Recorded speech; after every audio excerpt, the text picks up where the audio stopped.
Yego.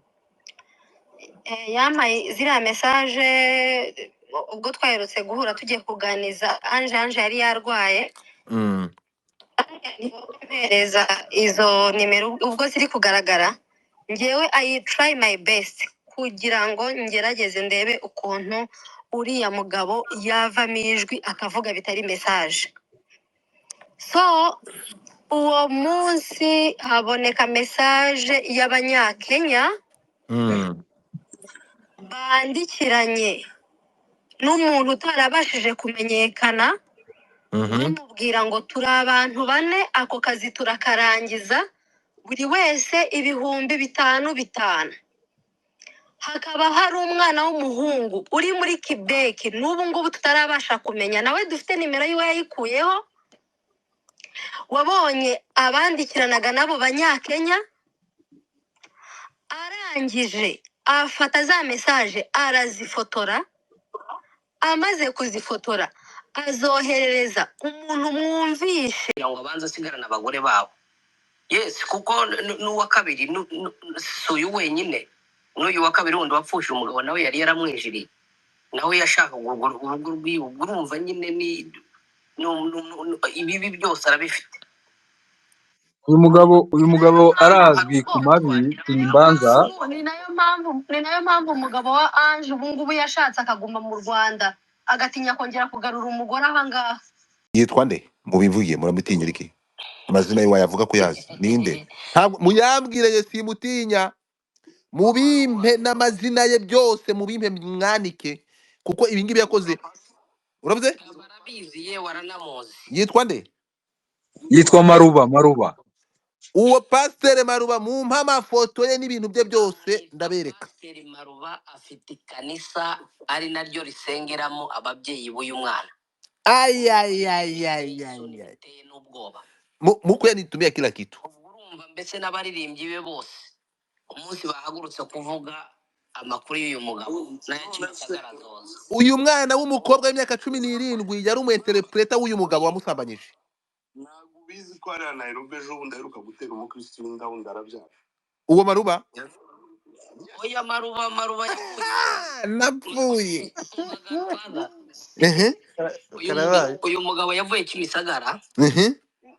Yewe mfite amakuru ko yasambanyaga bashyikiwe babiri bo mwase wabo. Uri kujya kure.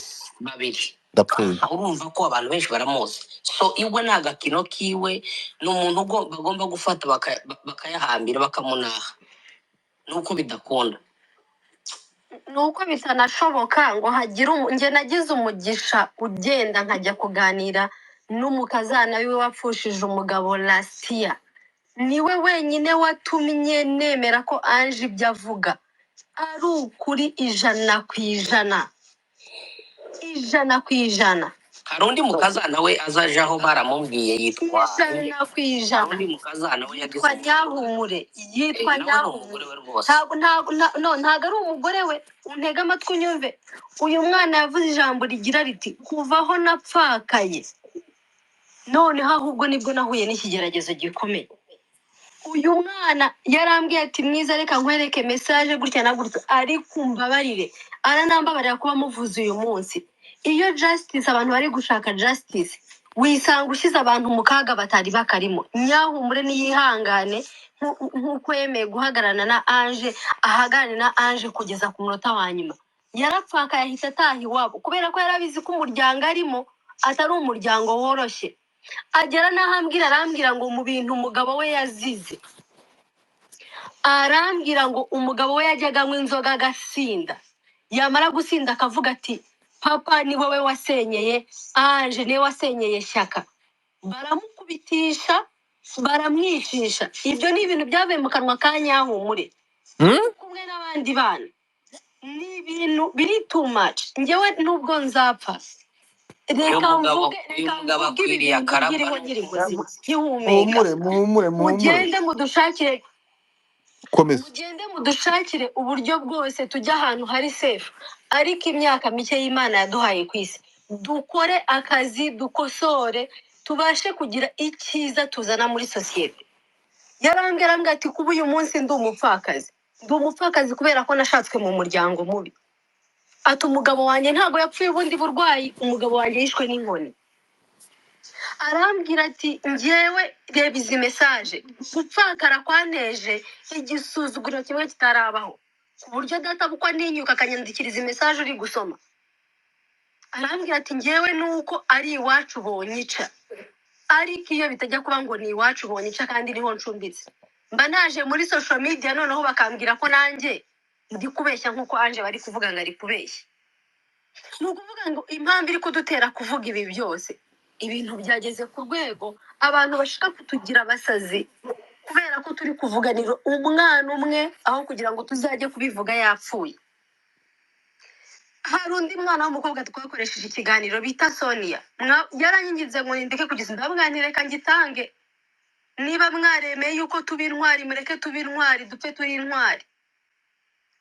Uriya ni umwana wa gatatu ufite message the same z'umuntu za victime on the phone. Ndabizi uyu munsi arabatera iterabwoba, turabirukana nongere guhamagara turagira gute mwiza ku buryo victime n'umwe cyangwa uriya mupasiteri ntabwo yitwa Pasiteri Maruba.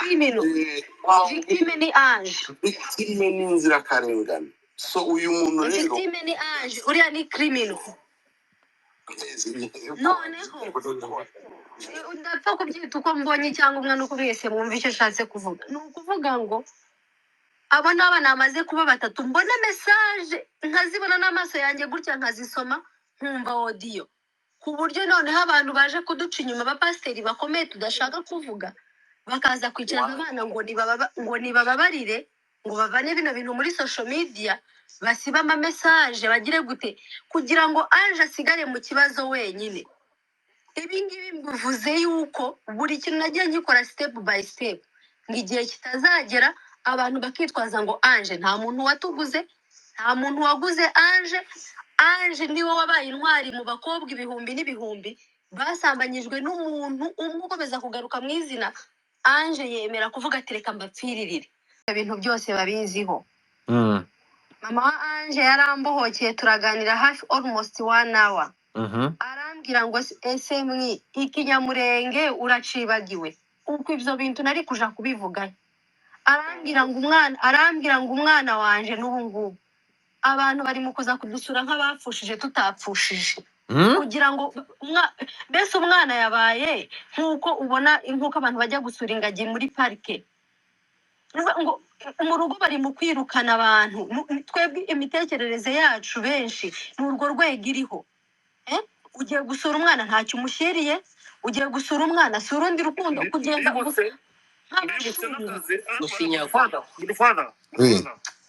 ibi ngibi ndabivuga kubera yuko umunsi ku munsi nahamagara Mwiza kugira ngo ndebere uko ameze.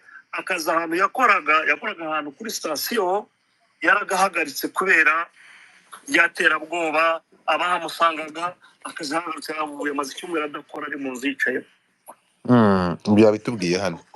Uri kuvuga Ange, reba Olivier yahagaritse akazi. Njyewe ngo nuko ndikicwa ngumva amaze iminsi mu nzu Olivier nageze ku kazi uyu munsi. umuntu ufite umugore n'abana. ubu mu kanya mu mugoroba hari umuntu umwe ko Mwiza nawe bari kumushaka, so abantu bose bari mu kibazo gikomeye kandi kiremereye n'umutekano n'umutekano. Mureke twumve Alex Elize ijambo ni ryawe. Urakoze cyane. gato mbere ko Eliza avuga. Oya, urabizi ko nabikunda. Urabizi ko nabikunda mareka kaboko. Eliza amaze hafi amasaha 2 ategereje. Mute your mic. Mute the mic. Urakoze Godfather, urakoze.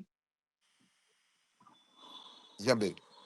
I had the same case last 2020 byambere icyo kibazo bitewe na community niko nabyita. So iki ni ikibazo gikomeye, reka ngiye ngaruke kuri community y'abanyamurenge nubwo mwabyiyamye. Ntabwo nshaka dance. Sawa, reka mbireke, reka none mvuge ku kibazo. Reka mvuge ku kibazo. Kibazo community turukwizanamo gute? Ku kibazo ari gatozi. Vuga kuri ni maguru ninde? Uyu mupasiteri. Mvuga ku kibazo mvuge na solution. Niyo mpamvu narivuze ngo the same case. Community ntabwo mutandukanye community n'uyu mugizi wa nabi. S'il te plaît. Mbishize ku ruhande. Yaba ari pasiteri yaba ari nabo biyita abapasiteri bose ni the same.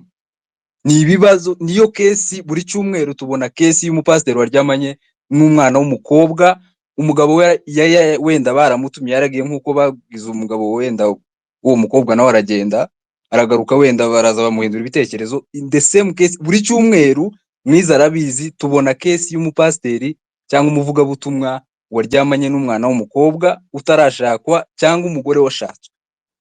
Byo nibazo dufite bikomeye hano. So ku bijyanye n'umutekano w'abana b'abakobwa cyangwa se n'uwo muhungu nawe bose hamwe muri rusange, hano abenshi bari muri UN. Njye nagize ikibazo nk'icyo, nagiye muri UN bantuma kuri polisi, ngeze kuri polisi bambwira ko ngomba kujya kuri UN. Nyene iyi impamvu UN bantumye kuri polisi nuko ngomba kuzana police case injyana UN. So ntago uyu munsi uyu mwana turi mujyane muri UN kugira ngo hanyuma UN mwakire, ntago bishoboka. Aka kanya kugira ngo dutabara abantu bari mu kibazo, dukomeze twamagana ubugizi bwa nabi. Ku gitekerezo cyane njyewe, ejo mu gitondo kare nukubyuka tujya kuri polisi tukaripotinga, bakaduha none tukabona kujya kurega cyangwa se abangaba bakabanza akabona ubufasha n'umutekano uhagije, none tukabona gukomeza ikibazo imbere.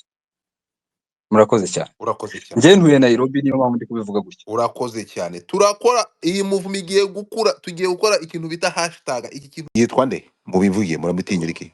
Amazina ye wayavuga ko yazi. Ninde? Ntabwo muyambwire simutinya. Mubimpe n'amazina ye byose mubimpe mwanike kuko ibi ngibi yakoze. Uravuze? barabizi ye waranamuzi. Yitwa nde? Yitwa Maruba. Uwo pasteur Maruba mumpa amafoto ye n'ibintu bye byose ndabereka. Pasteur Maruba afite ikanisa ari naryo risengeramo ababyeyi b'uyu mwana. Ay. Biteye n'ubwoba. Muko yanitumia kila kitu. Urumva mbese n'abaririmbyi be bose umunsi bahagurutse kuvuga amakuru y'uyu mugabo n'ayakigaragaza. Uyu mwana w'umukobwa w'imyaka 17 yari umuinterpreta w'uyu mugabo wamusambanyije. Ntabwo ubizi ko ari Nairobi ejo bundi aheruka gutera umukristo w'inda wundi arabyara. Uwo Maruba? Oya Maruba napfuye. Uyu mugabo yavuye Kimisagara. Yewe mfite amakuru ko yasambanyaga bashiki be babiri bo mwase wabo. Uri kujya kure. Babiri. Ndapfuye. Urumva ko abantu benshi baramuzi. So iwe nagakino kiwe n'umuntu bagomba gufata bakayahambira bakamunaha. Nuko bidakunda. Nuko bitanashoboka ngo hagira nge nagize umugisha ugenda nkajya kuganira n'umukazana wiwe wapfushije umugabo Lastia. Niwe wenyine watumye nemera ko Ange ibyo avuga ari ukuri 100%. 100%. Hari undi mukazana we azaje aho baramubwiye yitwa 100%. undi mukazana we yitwa Nyahumure. Yitwa Nyahumure. Ntago ari umugore we. Untega amatwi unyumve. Uyu mwana yavuze ijambo rigira riti kuvaho napfakaye.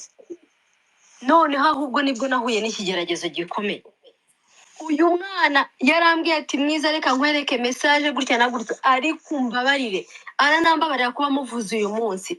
Iyo justice abantu bari gushaka justice wisanga ushize abantu mu kaga batari bakarimo. Nyahumure niyihangane nkuko yemeye guhagarana na Ange, ahagane na Ange kugeza ku munota wa nyuma. Yarapfaka yahita atahi wabo kubera ko yarabizi ko umuryango arimo atari umuryango woroshye. Agera n'ahambwira arambwira ngo mu bintu umugabo we yazize, arambwira ngo umugabo we yajyaga anywa inzoga agasinda, yamara gusinda akavuga ati papa ni wowe wasenyeye Ange, ni wasenyeye Shyaka. Baramukubitisha baramwicisha. Ibyo ni ibintu byavuye mu kanwa ka Nyahumure kumwe n'abandi bana. Ni ibintu biri too much. Njyewe nubwo nzapfa reka mvuge ibi ngiriho nyiri muzima nkihumeka.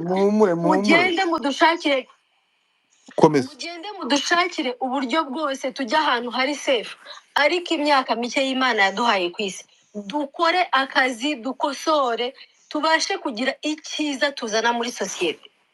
Yarambwira ati kuba uyu munsi ndi umupfakazi kubera ko nashatswe mu muryango mubi. Ati umugabo wanjye ntago yapfuye ubundi burwayi, umugabo wanjye yishwe n'inkoni.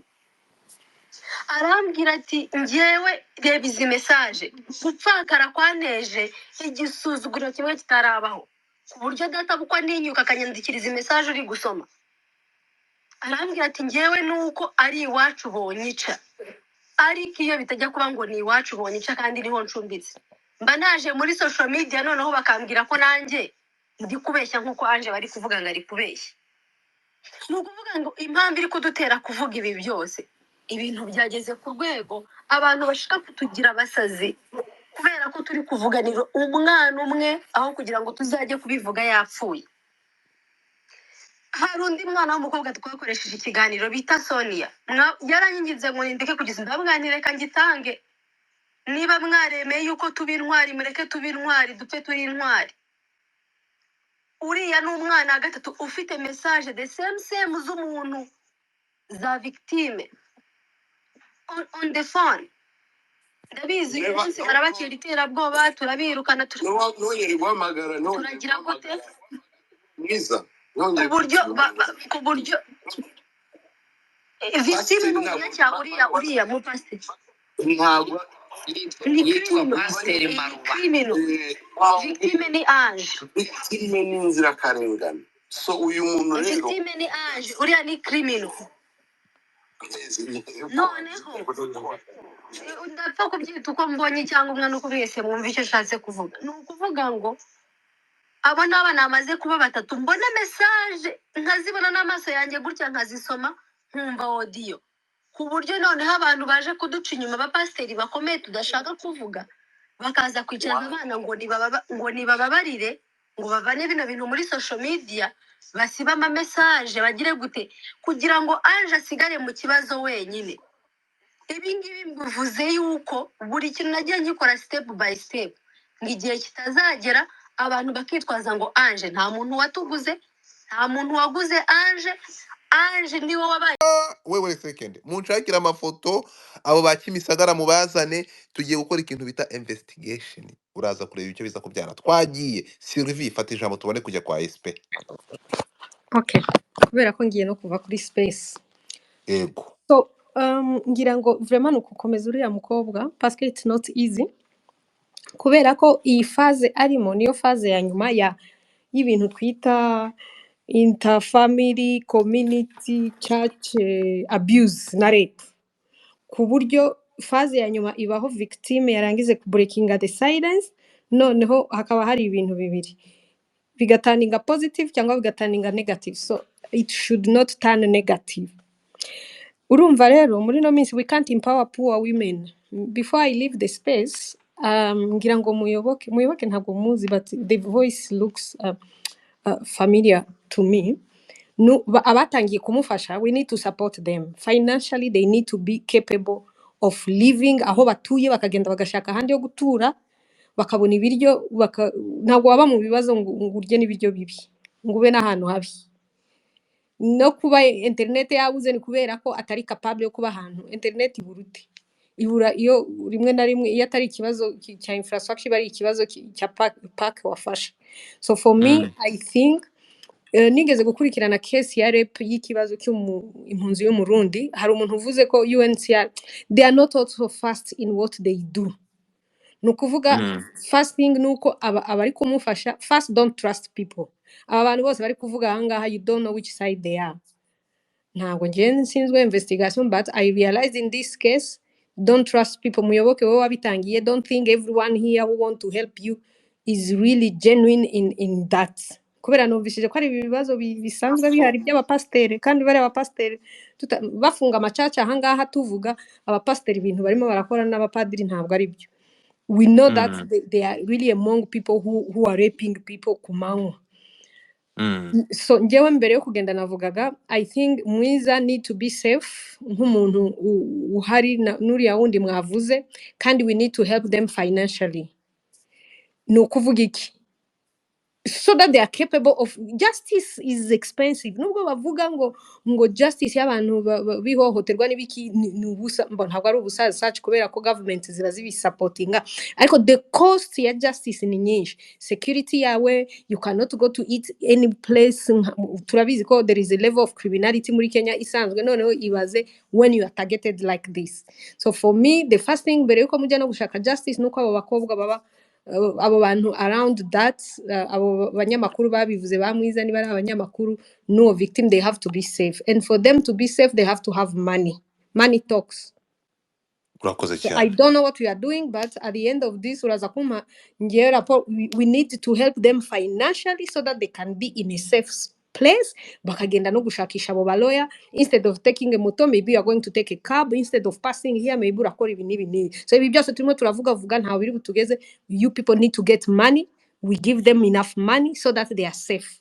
Then justice comes. Thank you so We much for can the building steps. Because whenever thank you we are so much. helping victims rape, we spend a lot of money. No kumukonvenka ko agomba kujya for example kuri RIB. Usanga adafite na moto imujyanayo. Usanga atuye kure. All those details. Nyina akakubwira ngo ngewe ndi umuclean ahantu ndajyana umwana ute kusikinga justice nintajya ku kazi ntibampemba. So there is all those costs ziba ziri no one factor them ariko zirahari. So thank you very much for the campaign you are doing. I'm so happy, and I'm so happy to see many men taking this forward. Ubwo muraza kumbwira, but I think first thing tomorrow tekinga morning send money. amafuti ariko abantu bamwe nkanjye mwiza njyewe ndi nyina w'umukobwa njyewe ndi umwana w'umukobwa uzi ihohoterwa ribaho about experience njyewe ndi umuntu uzi ibintu byangirika mu buzima bw'umwana iyo amaze guhura n'ihohoterwa akabura umuntu umwumva waba indaya wanywa urumogi wakwicuruza wakijugunya wajya kure y'umuryango kugira ngo wajya no mu bapfumu wajya mu bapfumu kuraguza mu bapfumu ngo urebe ko ushaka kubona igisubizo. Aba bagabo mureba mushyigikira batwirukanye mu macaci njyewe nabaye umusiramu nabibwiye bwa blackmailing. So rero numva n'uwagerageje kubivuga nawe arimo arahigishwa uruhindu. Ntabwo byari bikwiye yuko rero umuntu wagaragaje icyo kibazo ahigishwa uruhindu ahubwo akaba ari we uhinduka fugitif nk'aho ari we wakoze ibyaha akaba agenda yihisha. Umuco rwose nawe ndawushyigikira ndi umukonservateri nkunda ibintu bya kera ariko mu bya kera haba hari ibigomba kuvamo bigahinduka sacrilege bigahinduka nyine ahubwo sinzi uko nabyita ariko bigahinduka amahano gukazanura none kera kose byari amahano igisaza cyabikoraga ntabwo cyajyaga mu bandi yabaga mwana kose afite amafaranga afite inka bigize gute iyo byamenyekanaga yaje King Nzamba uranyuba fungura mic yawe